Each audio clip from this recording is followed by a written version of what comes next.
The easiest way to conceptualize AI is through efficiency, but that's always the wrong place to start. What really moves the needle is a company's internal data. How do you organize it? How do you prepare this? And how is that going to support what we're trying to build? And then fine tune a model.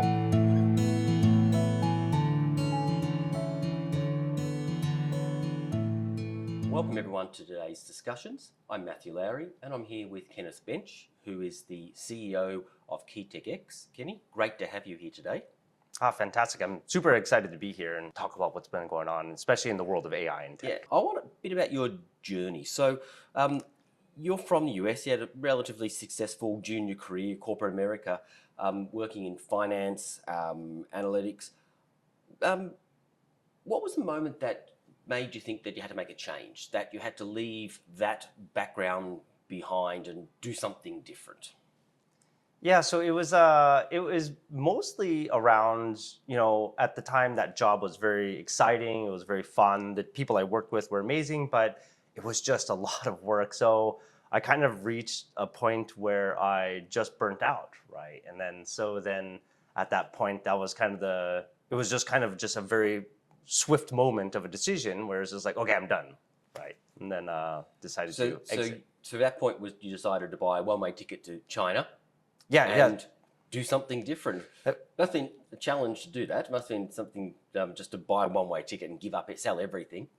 I guess in many ways it was, but I guess in America it's a little bit more rare, but like in other countries, that's freedom after university in order to go and explore and go see the world a little bit is a little bit more normal. In America it's quite rare, and especially after you started a career. But I kind of felt that it was the right moment, given it was a good time to make a change, and that it's in between jobs is a great time to explore a little bit of freedom. But at that point, I didn't actually really understand what I wanted to do next, so might as well just go decompress for unknown amounts of time. So it was about 2008 that you came into Vietnam. Correct, yeah. With no long-term plans. Yeah. What were the first few months like? And were there moments that you were questioning the decision to do what you were doing? So let me answer that by going back a little bit. Like the first month of leaving and just exploring with no agenda, every day you kind of figure out what's going on. That was actually the biggest struggle point of when you kind of had to get used to an unknown, used to the freedom, used to all of that. So that's the most amount of time when I actually questioned what I did. When I was traveling through Vietnam is when I kind of just fell in love with like the energy of the country, the vibrance of it all. And here's a weird goal actually behind all of this was there actually was an underlying goal for this entire travel, which was I wanted to run out of money and be stuck in another country and see what that does to me mentally. So I wanted to see what that felt like. And did you get there? Did you reach that point? So no, I never did. So when I came to Vietnam, it was more like I can run out of money and stay here and try to do something weird or exciting, or I can continue to travel and still run out of money. So, but I never ended up doing it because once I got to here, I ended up just starting to do stuff, and that cascaded into multitudes of other things and leading me to here. Yeah. So when you did here, just as you went on your career, you tried different industries before you came into tech. What sort of things did you learn and experience in that transition through different industries and, as you say, surviving in Vietnam and thriving in many ways? It's it was such a lot of weird stuff that I did. It was like most people do. First and easiest job is English teaching, right? So I was teaching English for high school students getting ready and preparing for entrance exams and going to university abroad, mostly in the United States. So I actually really enjoyed that. I really love that. And I still actually keep in touch with some of those students today. But then after that, I went into the textile industry, mapping out the entire textile industry for sheets actually, and for large square meters of cotton synthetic blends. Random things in hindsight. Yeah, it was actually really quite random. And then, I worked at D2 Capital with like Spencer White and Christian Leitzing and a few others doing investment banking, and then ended up in furniture manufacturing, and then worked at PEB Steel for a very short stint. So you didn't have a background in tech. What was that journey, and how did you go? The challenges and that journey to go from a non-tech background to a very much everything you do is tech-driven now, and you're one of the experts in subject matter experts when it comes to AI and software development. Yeah, so that was, technology in general is just a constant learning. You have to always be learning. The pace and growth of technology is unrelenting. So, but basically that was the whole thing from the beginning. Like you have to learn, you have to study, you have to keep challenging yourself, right, all the time. So that was kind of it. And then, it's like you have to get over the minimum barrier so you even have the right terminology. So it was just, it was a lot of study actually, just constant study. So was self-study was one of the key drivers to that. Absolutely, yeah.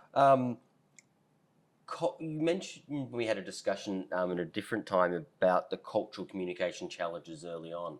How did you overcome them? How did you turn that to an advantage from a disadvantage? Because not from a tech background, different country, different culture. How did you get past that, and what did you do?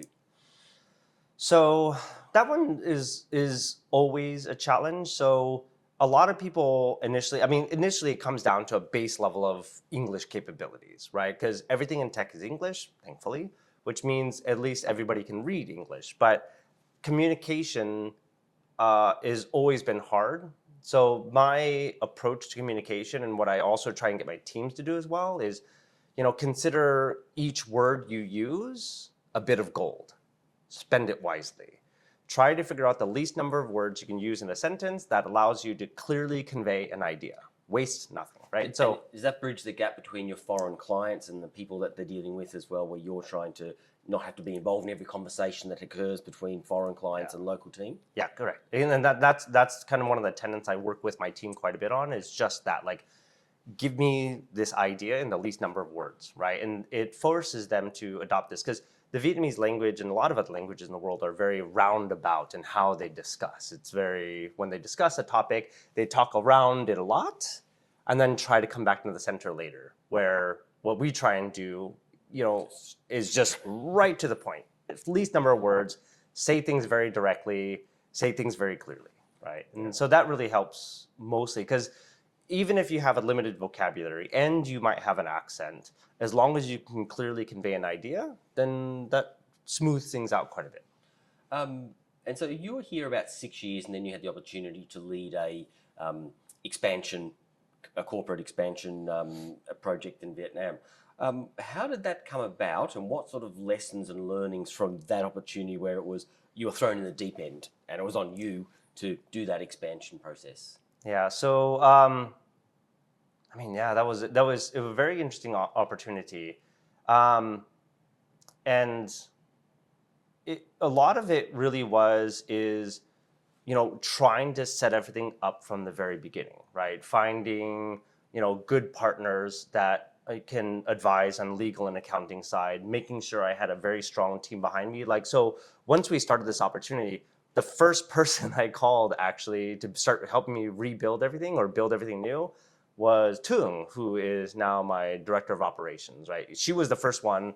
Called her because I was like, let's start getting the foundation of everything set up. So she was the cornerstone that helped me rebuild this. And then from there, it was mainly processes, standards, getting all the legal and accounting set up. So, that was kind of one of the larger aspects of it, because the delivery and building of teams was something I've done quite a bit in the past. It was all of these ancillary support systems that was kind of a big learning. And that later on, when you started your own business, a lot of those team members are still with you now and have followed you on the entire journey. What is it about your leadership style that enables you to do that? Because in the tech industry is famous for short tenures, moving around, opportunistic of engineers especially. But how have you kept your team together? What do you do as a leader?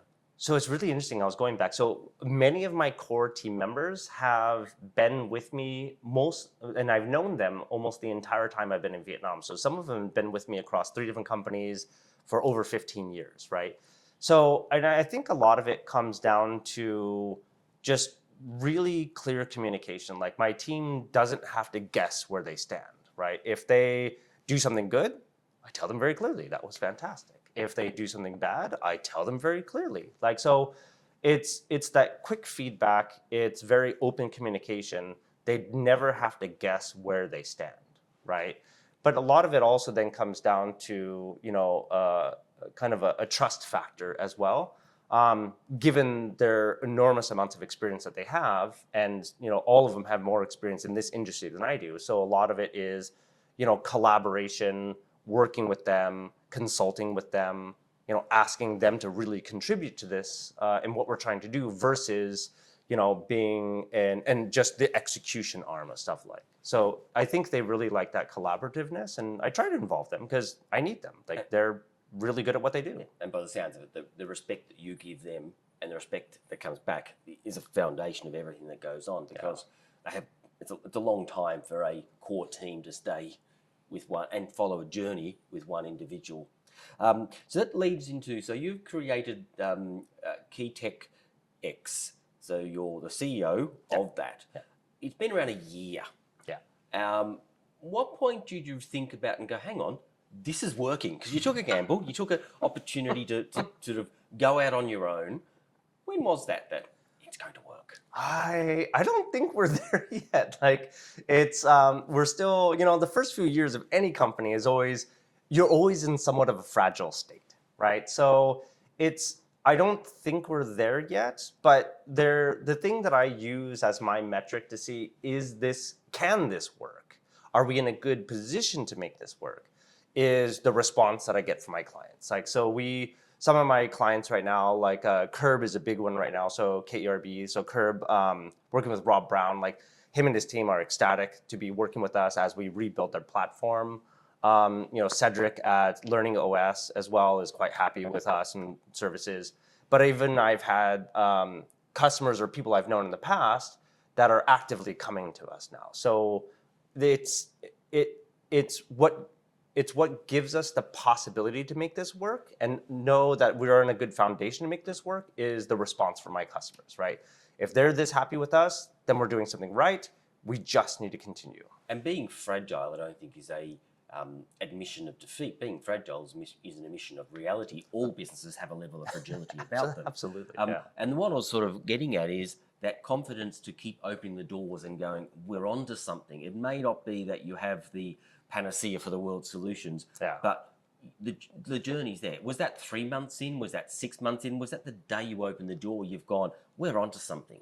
I think it was I'd probably have to say, it actually happened quite early on. So when we transitioned away from my previous company, and they stayed on as a client, they're still a client with us today, which is fantastic. But it was probably just a few months after that, because that's when we started to really work with Curb, and the early wins that we got for them, and also for ULAB as well, kind of validated that our approach and how we think and how we want to work, the services we want to provide, and the quality of the services we want to provide. I think that early stage response happened quite quickly, actually. So Vietnam is part of your strategy, an important part being here, because it's a critical part of a global tech strategy now for many. It forms an affordable foundation that has the ability to really deliver. What makes it position? What gives it that strength and fits into your portfolio and your clients' needs and the comfort of them using the Vietnam core for tech? Yeah, if you have anything, like if there is a major part of your company that is tech driven, or if you are a tech company, the thing I kind of tell people is that if Vietnam's not part of your core strategy, then you're absolutely missing out, right? The things that really make Vietnam very unique in the world of tech is a lot of it comes down to demographics, actually, given population close to 100 million. There are large densities of population, like so Hanoi, Da Nang, Ho Chi Minh City, Can Tho, right? And then also basically a lot of the children, and then a lot of the universities producing graduates, right? So given that there's large population, large centers, and basically a population that's constantly expanding and growing into the tech world, that alone helps, because most other countries don't have that density of demographics, right? The other part that comes down to it, though, is is that Vietnam's kind of been a technical hub for a long time, so there is depth, right? In the past, most time Vietnam was used just as an outsourcing or the execution arm, so they never really evolved in the strategy and the solutioning of stuff. So that's where there is still a little bit of a gap, but the technical talent here is rock solid. The quality of the code. So the talent pool has evolved dramatically in what, recent years, or in over a longer period? Over a longer period. So as companies start to rely on Vietnam's technical, like then the teams are driving more of the solutions, working on this type of stuff. So the talent pool is upscaling.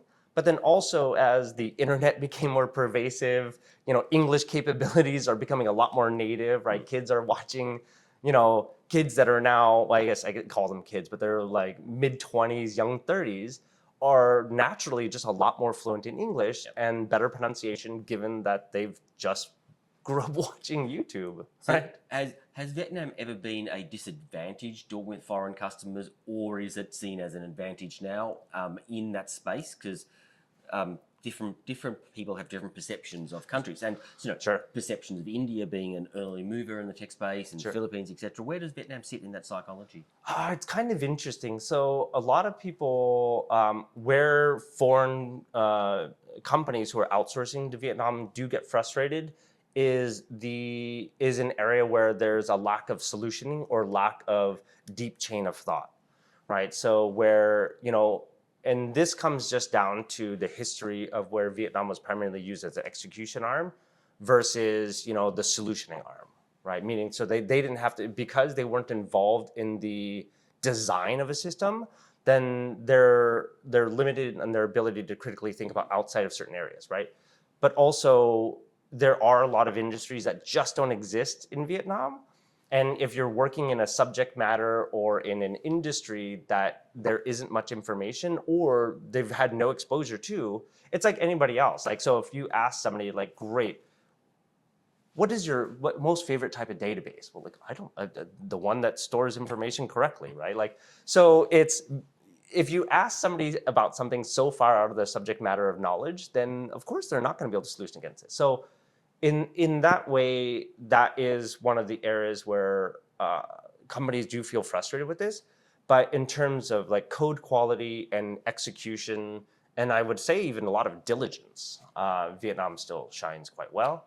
But it's just an exposure matter. So Vietnam has gained the recognition. One of the ones that we had mentioned, I was talking about earlier, and you were talking about the U.S. Department of State's AI Connect program, the recognition and the actual foundation that Vietnam is now being accepted as a player and into the AI, and we'll get into AI discussion. Yeah. So that obviously tech learnings has put Vietnam in a different position to where it was. Is AI the opportunity that puts Vietnam in a position as a leading space, or not behind others? Is AI that this sort of fast-paced, early-stage development really positioned and done a benefit for Vietnam as a whole? It is a bit challenging to say, especially with how the world of AI is evolving drastically right now. So in the past, it was very onerous to be able to dive into AI, but now the barrier to entry is lowering quite a bit, is quite low. Limited skill set up until recently, anywhere. Yeah, anywhere. So the whole world was kind of in the same spot, right? It was very, very few people have actually really done anything with AI, like in a legitimate manner. And what I guess a lot of people still misconceive that AI is a bunch of if statements. If this, then that. If this, then that, which is wrong. That is just a workflow, right? That's just an if statement. So in terms of like it's hard to really pinpoint, but AI and the different capabilities that exist today will empower Vietnam because a lot of the Vietnamese developers are quite youthful, and because of that youth, they're always kind of messing around with stuff. But it's that exploratory nature that is the heart of AI, honestly. I mean, you have to have that personal and self-drive, that curiosity that's insatiable. And then constantly explore. But the libraries and the technology and the availability out there is so massive. And the systems are becoming quite smaller because one of the biggest issues with AI in Vietnam was the lack of infrastructure. Like most of the time we needed, server class GPUs in order to run some of these large models. But now the models are becoming quite tiny and you can run them off of a gaming computer. And there's a lot of gaming happening in Vietnam. So given that, then the barrier entries decrease. So now people can have their own sandbox at home. Like at home, at my house, I have two computers that are built specifically with different types of GPUs. One is a gaming GPU, one is more commercial class. And those are just sandboxes that me and my team can play with. We can build and deploy. But where the most advanced types of AIs of where we're really getting farther into fine tuning and really learning how to control and build and help the explainability of an AI system, that is still quite limited here in Vietnam because we lack the infrastructure. So we're seeing AI transforming industries. Everywhere they're transforming industries. And you've mentioned me before about Vietnam being, AI being a multiplier for Vietnam. Yeah. What's the context of that? How does that work? So it's AI, when used appropriately, is able to, and where I see AI fits best is an enhancement of a person, not a full replacement. Now, that will happen to some degree, of course, but with developers today, all the development tools that exist will help each person be a lot more productive. So if we look at it this way, and the speed of AI development tools is, the development of that is increasing quite drastically. So if we say that AI, and especially with developer tools, is growing logarithmically, and you compare that to the size of the population of developers in Vietnam, and you understand how that's going to multiply and increase based on the population size and the adoption rate of it, so then at that point, we're in exponential growth. Vietnam's punching well above its weight because it multiplies on that. Yeah. So with AI, and I'll start to delve a little bit into there because that's your special area that you've really become that leading expert both here and abroad, and a lot of speeches and presentations you've done in recent times about that. What do most companies get wrong when they try to deploy and implement an AI strategy? So the first thing is the easiest way to conceptualize AI is through efficiency, but that's always the wrong place to start. That's what most companies start there. They see it as an efficiency process. And then absolutely do not start there. That is a bad form. It sets a bad precedence. But then why?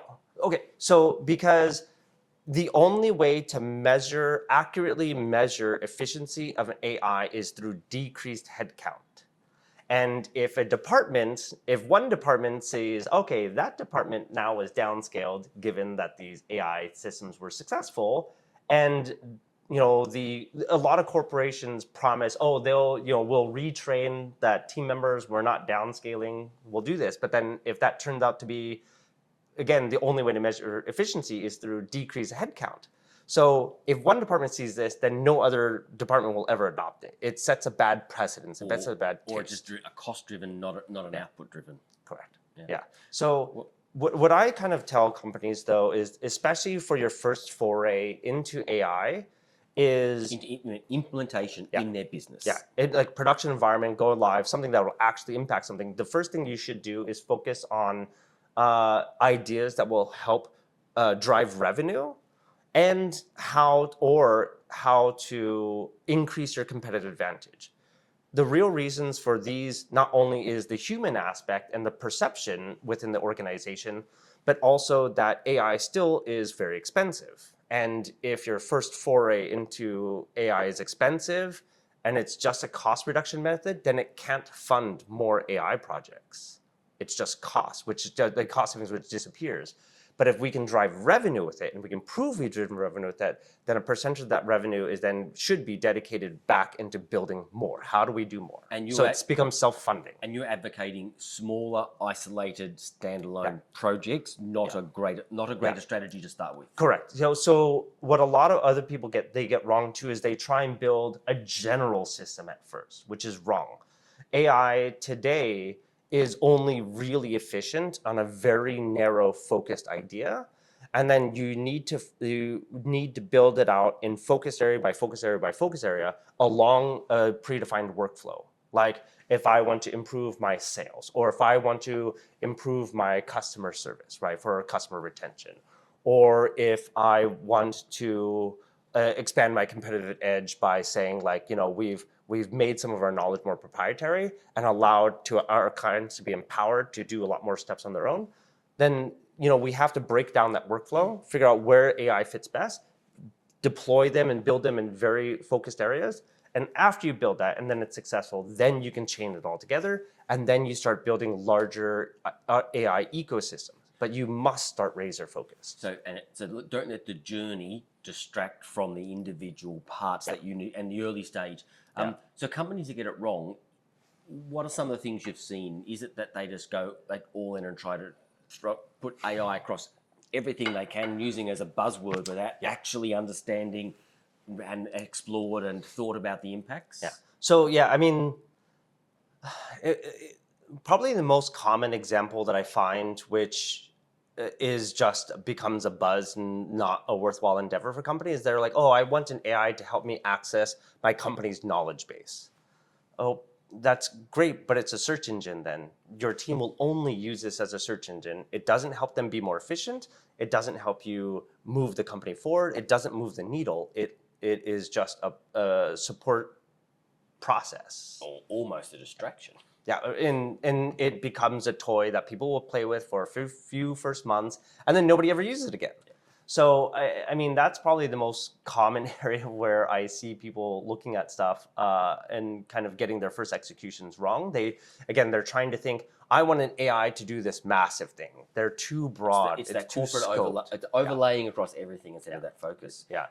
And that's really common, is it, or is it's still very common? Yeah. It's still very common. And this is where a lot of my work when I'm talking with clients is then, especially if they want to explore AI, is helping them to really, understand how to build a strategy around this as an organization, how to really think about it correctly. And a lot of it is exercises that we go through about breaking down their business, isolating workflows, breaking down the workflows even further. Strategy first, and then determining what's the best path to go step by step. Yeah.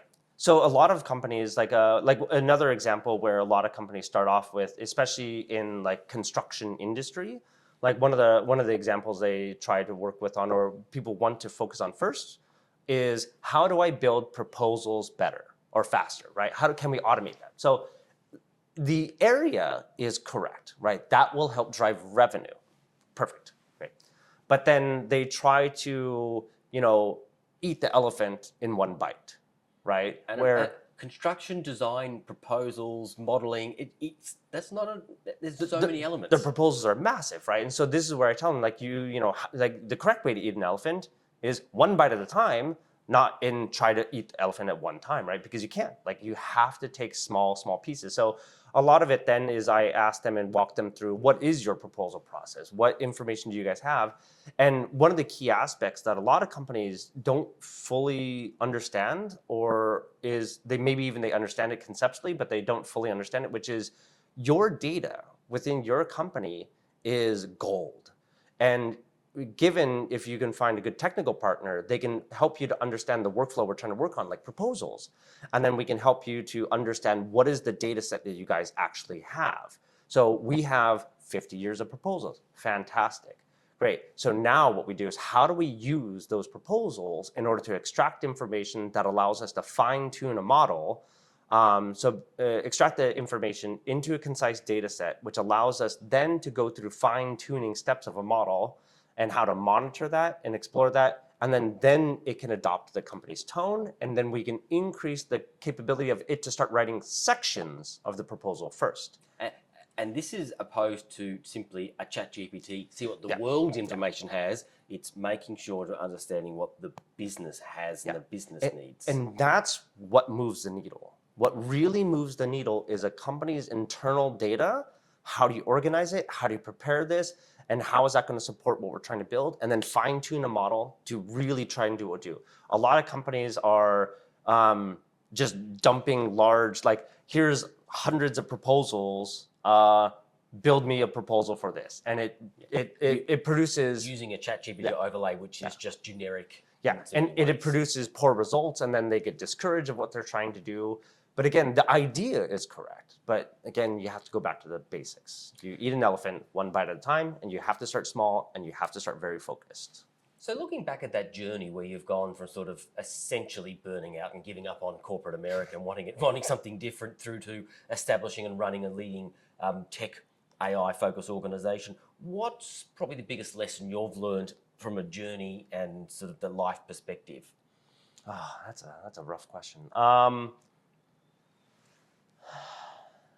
guess the biggest thing that I would say is, learn how to build within yourself the insatiable curiosity.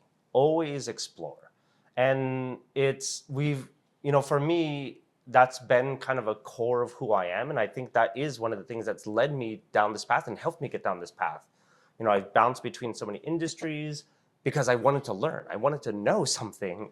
And if somebody's going to pay me to learn, I mean, that's fantastic, right? But now it's how do you maintain that insatiable curiosity just to keep going? It's on you now. Yeah. Well, now I'm paying myself. I guess kind of paying myself, right? It's hard, right?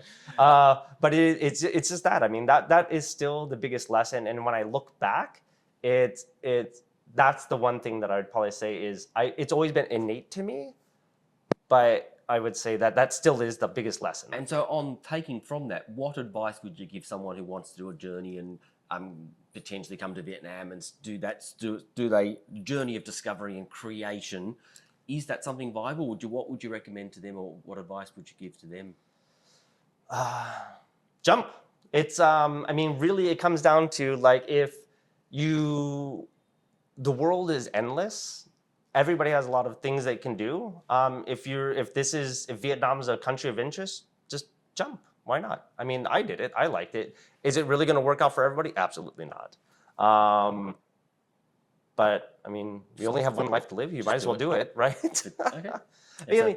And Vietnam is a country that is growing so rapidly too, and it has a lot of opportunities.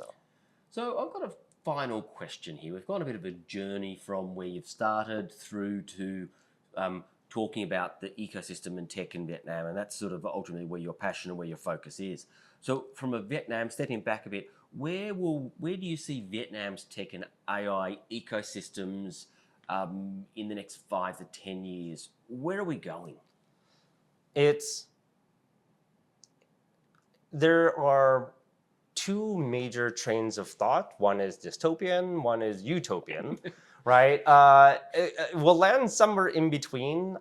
Vietnam will become a major player continue. I mean, they're already a major player in technology today. They'll continue to be a major player. And then the way AI is going to evolve, in my opinion, over time it's nearly going to become like a different programming language. It's going to become just another tool set. So it's going to fit, seamlessly within future systems. So in the future, we might not actually really consider this AI. It's just like, this is the best way to implement it. So we might going to implement it. What stops us becoming dystopian? That's a good question. Unfortunately, there will be some dystopian elements that will have to happen. Just in the last few months, there was basically a new standard that was released by Anthropic, which is called MCP, Model Context Protocol. And over the past month, I would say the advancement of that and the adoption of MCP across other large major players is moving quite quickly.